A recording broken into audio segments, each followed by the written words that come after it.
जय हिंद दोस्तों लेकर के आ गए हैं संस्कृत के बहुत ही महत्वपूर्ण वेरी वेरी आईएमपी 30 प्रश्नों पर आज हम चर्चा करने वाले हैं। एक एक प्रश्न बहुत उपयोगी है, आपको भी कमेंट में उत्तर बता करके अपनी तैयारी का अंदाजा लगाना।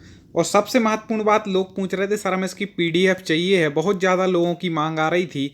तो अब आपके लिए, जैसा कि मैंने कहा था कि हम अपना टेलीग्राम चैनल लॉन्च करेंगे, तो वह लॉन्च हो गया है। आपको टेलीग्राम पर सर्च करना है टॉप 50 स्टडी, और हम आपको डिस्क्रिप्शन में भी टेलीग्राम चैनल की लिंक देंगे। तो आप वहां जाकर के टेलीग्राम चैनल को ज्वाइन कर लीजिए और उसी पर आपको सारी पीडीएफ फ्री मिलेंगी। चूंकि चैनल अभी नया है इसलिए अभी स्टार्टिंग हो रही है, कुछ पीडीएफ मिलेंगी, डेली ऐसे डलती जाएंगी।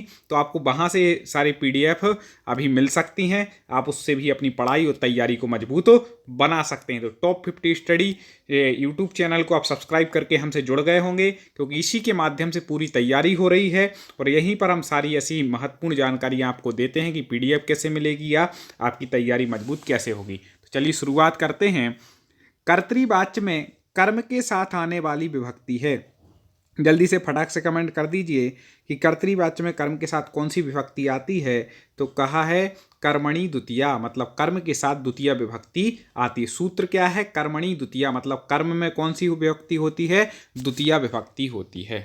ठीक है, कर्ता ने कर्म को पढ़ा होगा। अगला देखें, कर्तृवाच्य में कर्ता के साथ लगने वाली विभक्ति। कर्तृवाच्य है, 3 प्रकार के वाच्य संस्कृत में होते हैं, कर्तृवाच्य, कर्मवाच्य और भाववाच्य। इन सबको आपको विस्तार से पढ़ना हो तो हमारे चैनल की प्लेलिस्ट में जाइए, उस पर पढ़ सकते हैं। और जो हम इसके माध्यम से आपको बताते हैं, टेलीग्राम चैनल से आप जुड़ जाइए, सर्च करना है टॉप 50 स्टडी, और आपको ये पीडीएफ भी मिलेंगी और भी आपको नोट्स मिलेंगे और वीडियोस की लिंक भी मिलेंगी। सारी जानकारी आपको वहीं मिलेगी। वहाँ पर क्विज भी होगा जिसमें आप अपनी तैयारी कर सकते हैं बहुत अच्छा। तो आप अभी टेलीग्राम चैनल को इसके बाद देख लीजिएगा, डिस्क्रिप्शन भी लिंक दे रहा है टॉप 50 स्टडी, और उसको सब्सक्राइब कर लीजिए, ज्वाइन कर लीजिए। तो कर्तृवाच्य में कर्ता के साथ, तो आपको बता दें कि कर्ता में होती है प्रथमा विभक्ति। ठीक है, अब फटाफट लेते हैं। पठामी इस क्रिया से संकेतित है। पठामी क्रिया से क्या संकेतित है? तो आपको बता दें कि पठामी क्रिया से जो संकेतित है वह कौन है? कर्ता। कौन है? कर्ता है पठामी क्रिया से संकेतित। पठामी मतलब मैं पढ़ता हूं। ठीक है, उत्तम पुरुष, उत्तम पुरुष में किसकी बात आती? कर्ता की, मैं, हम दोनों, हम सब। तो पठामी, पठावा, पठामा, उत्तम पुरुष का एक वचन बनता है पठामी। तो उसमें किससे संबंधित है? कर्ता से, कर्ता ने। ठीक है, प्रथमा विभक्ति में होता है। कर्मवाच्य के साथ प्रयुक्त धातु है। कर्मवाच्य के साथ कौन सी धातु लगती है? जल्दी से बता दीजिए। कर्तृवाच्य के साथ लगती है, आपको बता दें, परस्मैपदी धातु, और कर्मवाच्य के साथ लगती हैं आत्मनेपदी धातु। जैसे परस्मैपद की चलती है पठती, पठता पठंती, और आत्मनेपद की चलती है पठ्यते। ठीक है, ऐसे चलते हैं, आत्मनेपद के रूप अलग चलते हैं। और परस्मयी पद, उभयपदी कौन कहलाती हैं?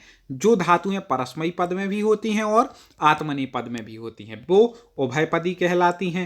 ठीक है, और विस्तार से हम आपको, आप हमारी प्ले लिस्ट में जाइए, संस्कृत व्याकरण ट्रिक, उस पर आप पढ़ सकते हैं। ठीक है, तो आत्मनेपद में, कर्मवाच्य में आत्मनेपद में, और कर्तृवाच्य में परस्मयी पद में, दोनों याद रखिएगा। कर्म में कर्ता के साथ लगने वाली विभक्ति, जो कर्म है तो कर्ता के साथ कौन सी विभक्ति उसमें लगेगी? जल्दी से बता दें, फटाक से कमेंट कर दें दोस्तों, और लाइक तुरंत मार दें। वीडियो को लाइक ना किया हो तो तुरंत कर दें। कमेंट में आपका कोई भी क्वेश्चन हो कमेंट में पूछ सकते हैं। किस एग्जाम की तैयारी कर रहे हैं वो जरूर कमेंट में आप लिख दीजिए, वैसे ही आपके लिए क्वेश्चन ला रहे हैं पूरे परफेक्ट बिल्कुल। हाँ, तो जल्दी बता दें कि कर्म में कर्ता के साथ लगने वाली जो विभक्ति होती है तो तृतीया, क्योंकि सूत्र क्या है? कर्तृकर्णयोस् तृतीया, कर्तृकर्णयोस् तृतीया, मतलब कर्म में जो कर्ता के साथ लगेगी उसको क्या बोलते हैं? तृतीय विभक्ति वहां पर होगी। कर्मवाच्य में कर्म के साथ लगने वाली विभक्ति महत्वपूर्ण है। कर्मवाच्य में कर्म के साथ कौन सी विभक्ति होगी? तो कर्मवाच्य में देखो, कर्ता के साथ कौन सी होती है? तृतीया, याद रखिएगा। कर्ता के साथ अपन ने कौन सी पढ़ी थी? तृतीया विभक्ति। लेकिन कर्मवाच्य में कर्म के साथ जो विभक्ति होती है वह प्रथमा होती है। ठीक है, कौन सी विभक्ति होती है? प्रथमा विभक्ति होती है। मतलब कर्मवाच्य के कर्म में कौन सी आती है? प्रथमा आती है।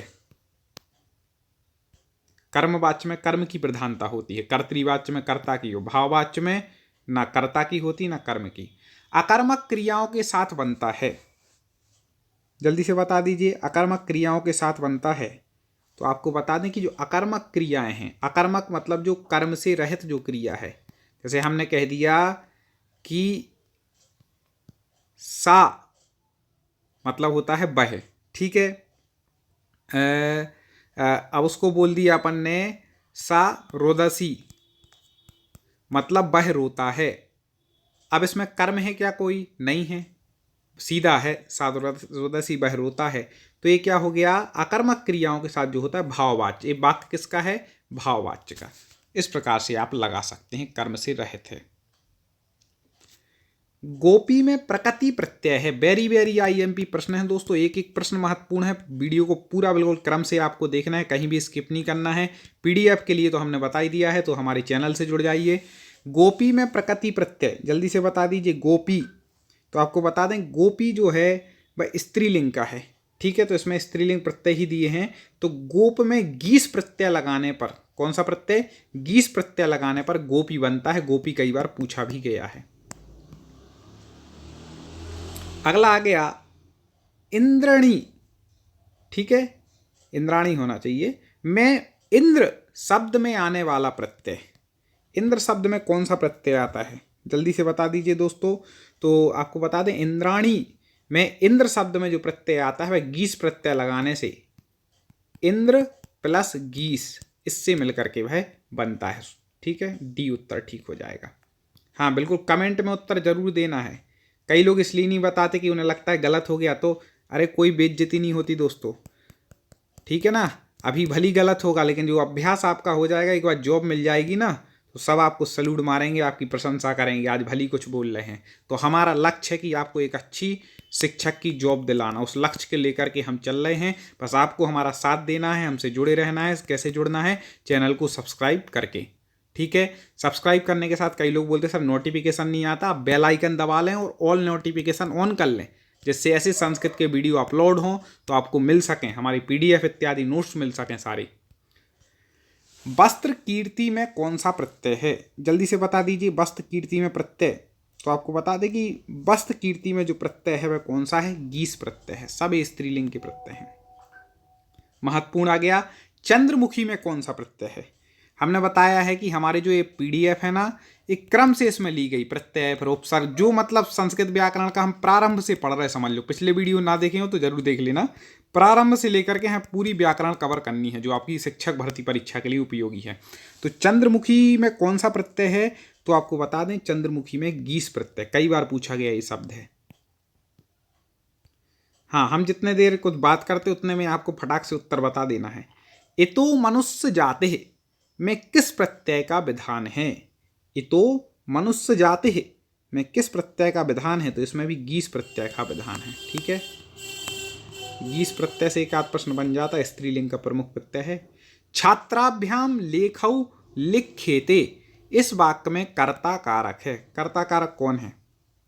क्या बोल रहे हैं? छात्राभ्याम मतलब छात्रों के द्वारा, ठीक है। लेखौ लिख्येते मतलब लेख लिखा जाता है, छात्रों के द्वारा लेख लिखा जाता है। अब देखो कर्ता कारक पूछ रहे हैं, तो इसमें जो कर्ता कारक है वह है, हाँ बिल्कुल सही पहचान रहे, छात्राभ्याम। छात्र यहाँ पर कौन है? कर्ता हैं, जो क्या कर रहे हैं? लिखना रूपी क्रिया को कर रहे हैं। और कर्म क्या है? लेख, क्योंकि लेख को लिख रहे हैं। तो यहाँ पर छात्र हो गए कर्ता कारक और लेख हो गया कर्म कारक, लिख्यते हो गया क्रिया, ठीक है। लिख्यते क्या हो गया? लिख्यते क्रिया, आत्मनेपद पद में हो गया। क्यों? क्योंकि भाववाच्य कर्मवाच्य का वाक्य है। इसका कर्तृवाच्य बनाना हो तो, ठीक है, फिर उसको वैसे बनेंगे कि छात्रा लेखम लिख्यति, ठीक है। छात्रा लेखम लिख्यति, लिख्यति नहीं, लिखती हो जाएगा, क्योंकि हम तो यहाँ आत्मनिपद में इसको बना दिया। तो छात्रा लेखम लिखति, इस प्रकार से हो जाएगा। कर्तृवाच्य में, एक कर्मवाच्य में दिया है, ठीक है। तो छात्राभ्याम यहाँ पर करता है। वेरी वेरी आईएमपी आ गया। आप रामेण वाणेण हता रावणः, ठीक है। इस वाक्य में रामेण शब्द में किस कारक का बोधक है। रामेण में कौन सा कारक है? राम शब्द के रूप हमने ट्रक से पढ़ा है, शब्द रूप आप हमारी प्ले लिस्ट में देखना, शब्द रूप ट्रिक, तो बहुत अच्छे तरीके से बताए हैं। तो अब रामेण में कौन सा है, तो आपको बता दें कि रामेण में यहाँ पर है, रामेण मतलब राम के द्वारा, राम बाणेण मतलब बाण के द्वारा, हता मतलब मारता है, रावणा मतलब रावण को, ठीक है। राम बाण के द्वारा रावण को मारता है, तो इसमें राम को क्या है? कर्ता है। राम कौन है? कर्ता है, ठीक है। बाण के द्वारा मार रहे हैं, ठीक है, तो बाणेन में क्या? तृतीया विभक्ति है, करण है, ठीक है। इस प्रकार से आप देख लीजिएगा। अगला देख लें, शिराः सार्व स्वर्गतात पशुपति शिरस्ता क्षितिधरम भर्तृहरि प्रणीत प्रस्तुत श्लोकांश का शिरस्ता पद किस कारक का बोधक है? इसमें जो शिरस्ता पद दिया है वह किस कारक का बोधक है? इसमें कौन सा कारक है? कारक आपने पढ़े होंगे संस्कृत के, तो अब जल्दी से बता दीजिए कौन सा कारक है। तो आपको बता दें, शिरस्तः क्षितिधरम मतलब शिरस्तः क्षितिधरम मतलब शिरा सारवा स्वर्गतात पशुपति। शिरस्तः, शिरस्ता बनता है पंचमी में, तो पंचमी में कौन सा होता है? अपादाने पंचमी। सूत्र क्या है? अपादाने पंचमी मतलब अपाद, पंचमी विभक्ति में अपादान कारक होता है, ठीक है, याद रख लेना। अगला देखें, इसी टाइप के प्रश्न आएंगे दोस्तों। सुदर्शनेन वासुदेवेन हता शिशुपालः। सुदर्शनेन वासुदेवेन हता शिशुपाला, ठीक है। हता मतलब मारना, शिशुपाला मतलब शिशुपाल को किसने मारा था भाई? वासुदेव के हाथ से ही तो उनका वो हुआ था, ठीक है। तो इस वाक्य में सुदर्शनेन इस पद में किस कारक का बोध होता है? जल्दी से बता दीजिए किस कारक का बोध हो रहा है यहाँ पर। तो ये यहाँ पर होता है तृतीया, यहाँ पर कारक लग गया, करण होना चाहिए, कई बार टाइपिंग में हो जाता है, तो करण कारक का यहाँ पर बोध हो रहा है, क्योंकि तृतीया विभक्ति, तृतीया में क्या आता है? करण कारक, मतलब सुदर्शन वासुदेव के द्वारा शिशुपाल का वध हुआ। एक शिशुपाल वध एक पुस्तक भी है, जिसके लेखक कौन है? महाकवि माघ हैं। कई बार पूछा जाता है शिशुपाल वध किसकी रचना है, तो महाकवि माघ की है, याद रख लीजिएगा, साथ में बता दिया। प्रणवः देवालये नेत्राभ्याम रामायणम पठति, ठीक है। प्रणव जो है वह देवालय में नेत्राभ्याम रामायण, नेत्रों से क्या पढ़ता है? रामायण पढ़ता है नेत्रों के द्वारा। तो अब इस वाक्य में कर्म कारक का बोध कराने वाला पद है। कर्म कारक का बोध कराने वाला कौन सा पद है? जल्दी से बता दे। तो आपको हमने बताया था कि कर्मणि द्वितीया, ठीक है, कर्म में द्वितीया होती है। अब द्वितीया इसमें किसमें है? तो और जिसको किया जाए वो कर्म है, तो यहाँ पर रामायण को पढ़ा जा रहा है, तो रामायण क्या हो गई? कर्म, तो रामायणम, ठीक है। जिसको किया जाए वो क्या होता है? कर्म, तो यहाँ रामायण को पढ़ा जा रहा है, ठीक है।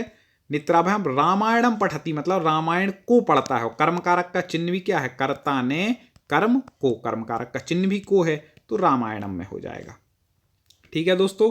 सब्सक्राइब बस कर लेना आप, और वीडियो को लाइक कर देना, बस आगे का काम हम पूरा आपको बता देंगे कैसे होगी आपकी व्यवस्थित तैयारी।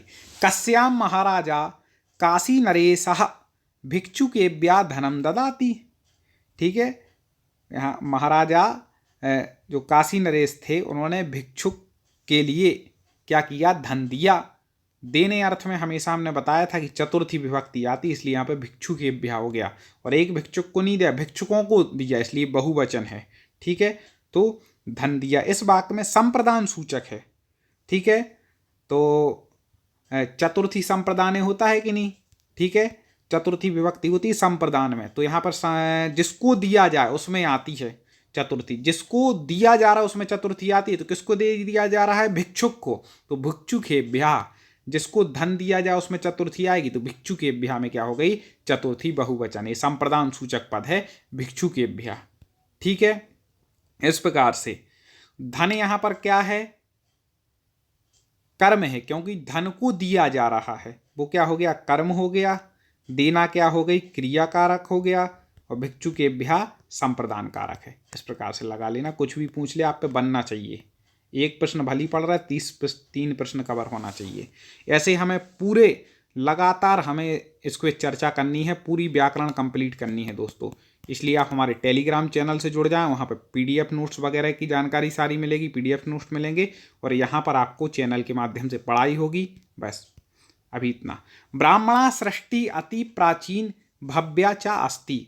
इस वाक्य में ब्राह्मण पद से किसका बोध हो रहा है?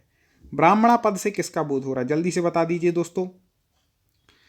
तो ब्राह्मणा सृष्टि अति प्राचीन भव्या च अस्ति, मतलब जो ब्रह्मा जी की जो सृष्टि है वह अति प्राचीन और भव्य है।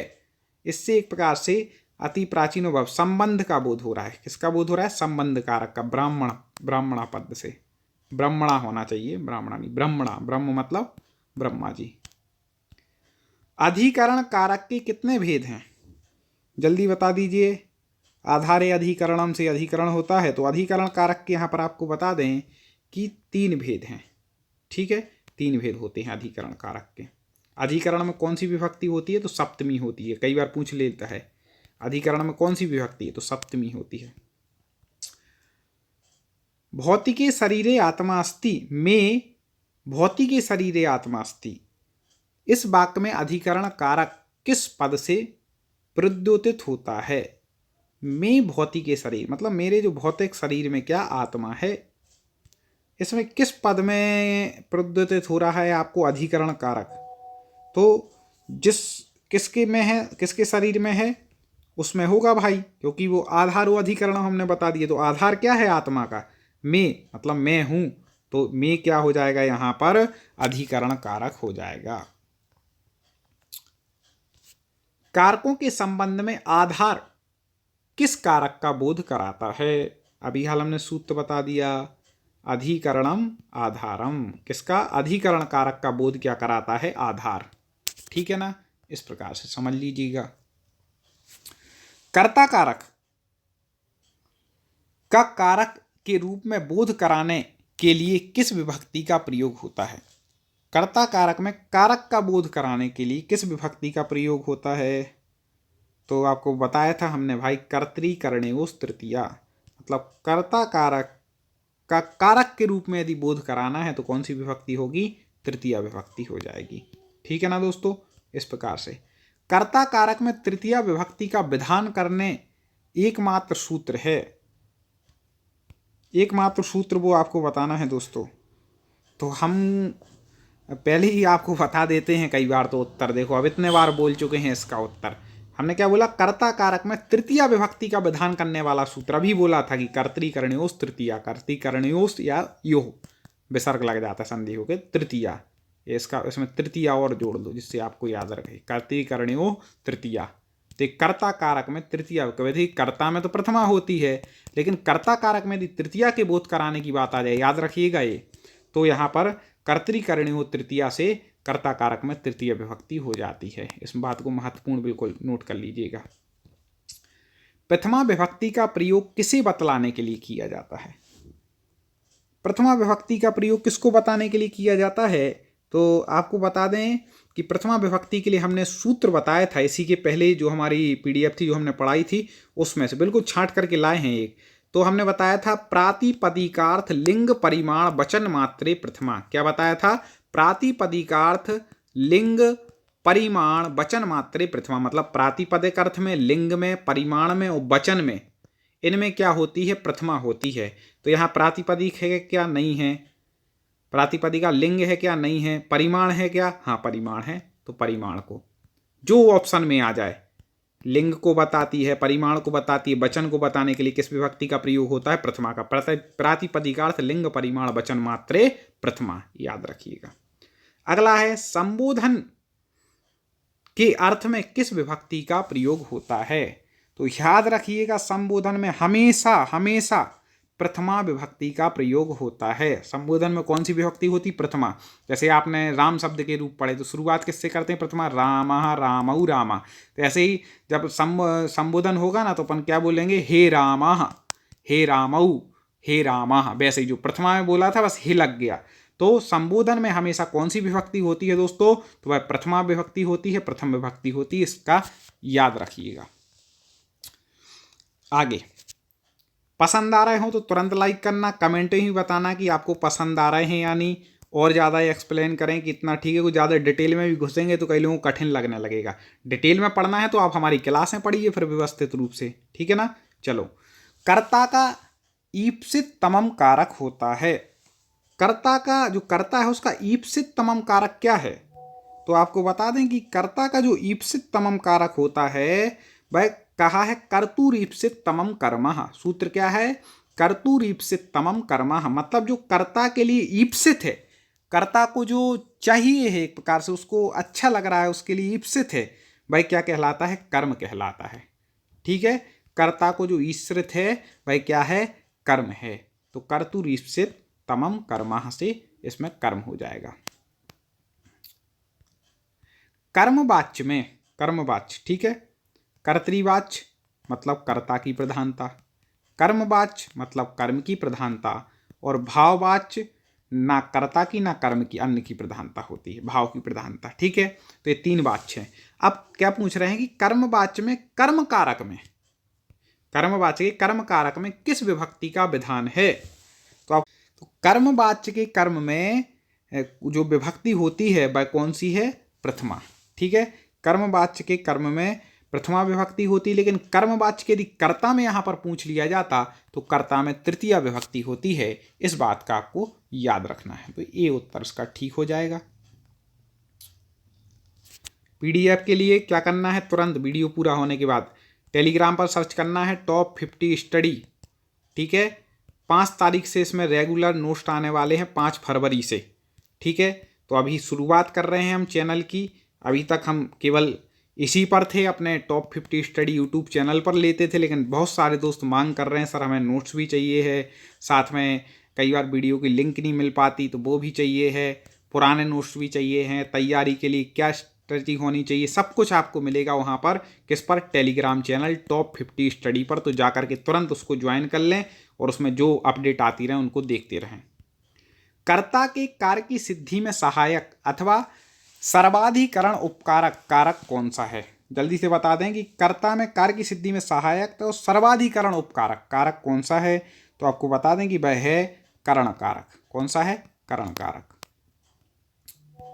दोस्तों यदि दिल से बताना, यदि आपको प्रश्न अच्छे लगे हैं ना और अच्छा लग रहा है पढ़ना, तो बस एक काम करना कि अपने 3 व्हाट्सएप ग्रुप या 3 फेसबुक या 3 टेलीग्राम ग्रुप में इसकी लिंक को शेयर करना, अपने 3 मित्रों को और अपने इस चैनल से जोड़ना, टेलीग्राम से जोड़ना। मैं टेलीग्राम चैनल की लिंक टेलीग्राम लिख करके नीचे डिस्क्रिप्शन में दे रहा हूँ, आप यहाँ क्लिक करेंगे साइड में तो नीचे डिस्क्रिप्शन खुलेगी, तो वहाँ से जा करके जरूर देख लेना और तुरंत उसको ज्वाइन कर लेना, नहीं तो टेलीग्राम पर डायरेक्ट सर्च कर लेना।